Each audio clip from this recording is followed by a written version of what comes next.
And God, I love her. I love her to death. So this is not me flaming her at all, but we have this one girl, Asia Barbie, who comes on Access Vegas all the time. Beautiful, beautiful Asian girl. She's got gigantic, like probably like 1800 cc boobs. And then she's got the Brazil, which I wouldn't have a problem with. I get it. I understand why women like circus tits. So it's a marketing thing, right? But don't pair that up with 1800 cc, like 1800 cc tits and 1800 cc Brazilian butt lifts, because you just look like a letter S. Don't do that. Just don't. You want to do a facelift? Fine. You want to do, blepharoplasty where you do I want to do that. But I'm all about fake boobs. Trust me, I'm good with that. Happy. I'm glad we live in a day and age where you can do that. Why wouldn't you? Same thing for like TRT and gear and all that other stuff. It's like within reason and with education and control. I'm not a doctor. I'm not advocating anything, but like we live in a day and an age where that kind of enhancement, like U+1, is available. Why wouldn't you? If you could take a pill that could make you live for another 20 years. We're talking about this right now. I got into the most crazy conversations when I bring this up, but I read an article about how there's this pill that's being developed, or there's some sort of like therapy or treatment, maybe it's gene treatment or something, but it will basically add another 20 years to your life. So if you're going to live 80 to 80, it'll bump you up to 100. Like, would you take the pill? Would you want that? I would. Fuck yeah, I would. I would take that in a second. Yeah. Neither do I, my friend. Thigh gap is where it's at. Thigh gap is the real true test of a woman. So anyways, getting back to the gentle manosphere.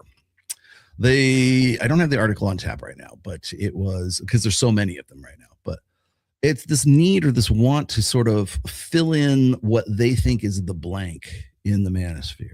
And what's funny is like it's already been filled in. It's already been filled in by like, power dads and the trad pill, more or less. It's almost like the gentle manosphere. It's like the gentle manosphere is for like liberals who don't want to be toxically masculine. Because the trad pill already has the gentle manosphere. Like that's what it offers, right? But the thing is, it doesn't offer anything new. And it doesn't offer anything. It's what I call pick and pull red pill, and the reason I say this is because tradcons have been doing this for forever.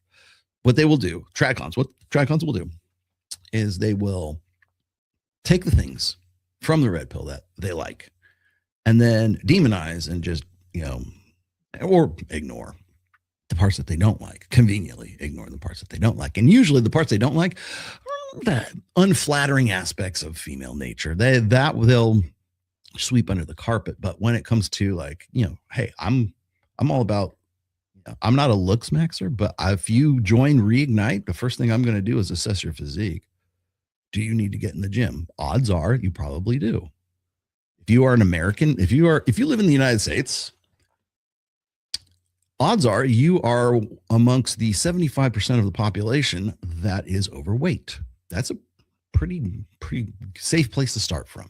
So I think you're probably going to need to check that out. You're going to have to go to the gym. You're going to have to get on nutrition. You're going to change your body habitus at some point, because if you can get ahead of that 75%, you're in the 20th percentile. If you're not overweight, you're now in the 25th percentile, right? If you can get even into elite shape, if you can get down to like, they said the sweet spot is somewhere between like 15% and 12% body fat. If you can get in 13, right? If you can get in 14, somewhere in there, if you can get some in that, I'm not saying 8.5% body fat. You don't have to like get ready to get ripped and take clenbuterol and, C3 to, how do I know all these things? To get shredded. You can still be in impressive shape anyways, if you put on some body mass and you can get down somewhere between, just say 12 and 15% body fat. That will set you apart from the most guys. You will definitely be in the top 25% of guys. Same thing goes for women, by the way. Ladies, like, stop bitching and complaining about how, guys objectify this and like, you're fat. I'm gonna channel my inner Aaron Clary here and say odds are you're probably fat.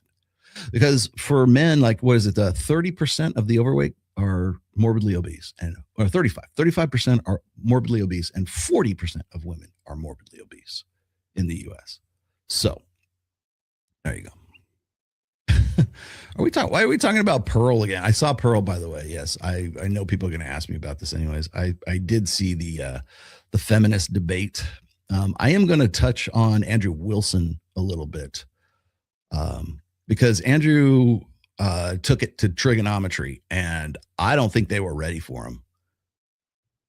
The maybe something's changing. Maybe there's been some sort of like paradigm shift. I don't know, but Ryan Panetta has Mike Sartain on, and Mike Sartain just goes in and eats their lunch, and in the nicest, most positive way, because Michael just run in there just as like diplomatic as you possibly can. You can't. It's hard not to like Mike. You have to be the fat kid in Brazil to really not like Mike. Okay, you have to.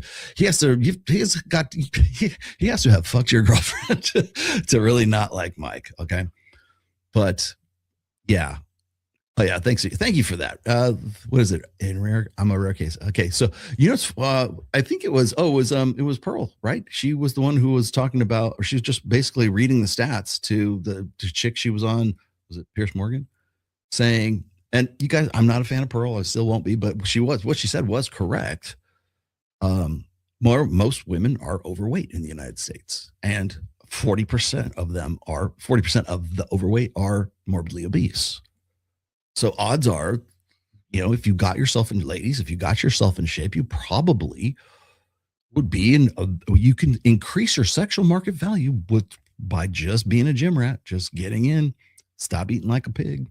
You don't even have to stop eating like a pig. Just like learn basic nutrition, man, and have some sort of, make it a priority at some point, right?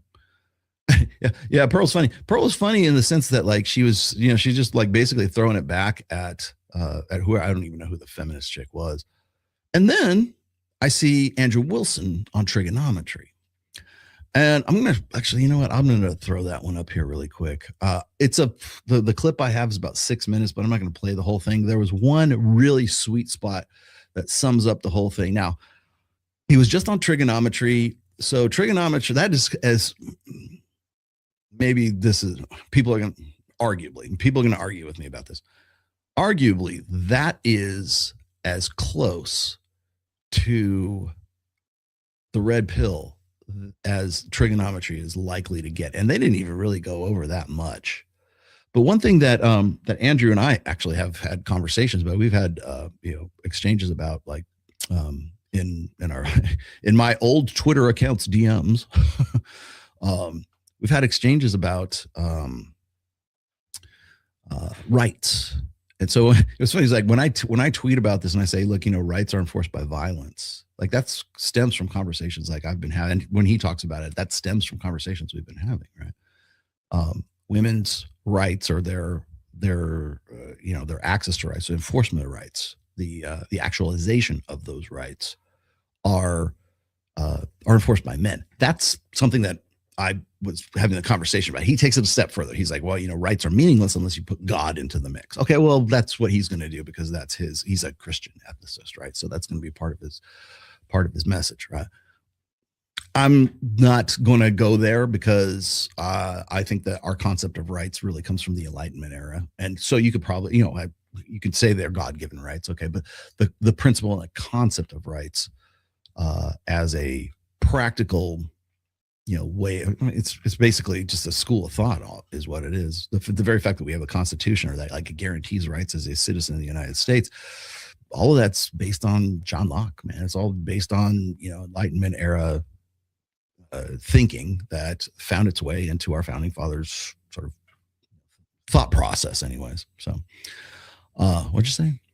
Hey Rollo, what's good for energy? I am weak all the time. I'm about to be 45. Energy? Don't take clenbuterol. It's the devil.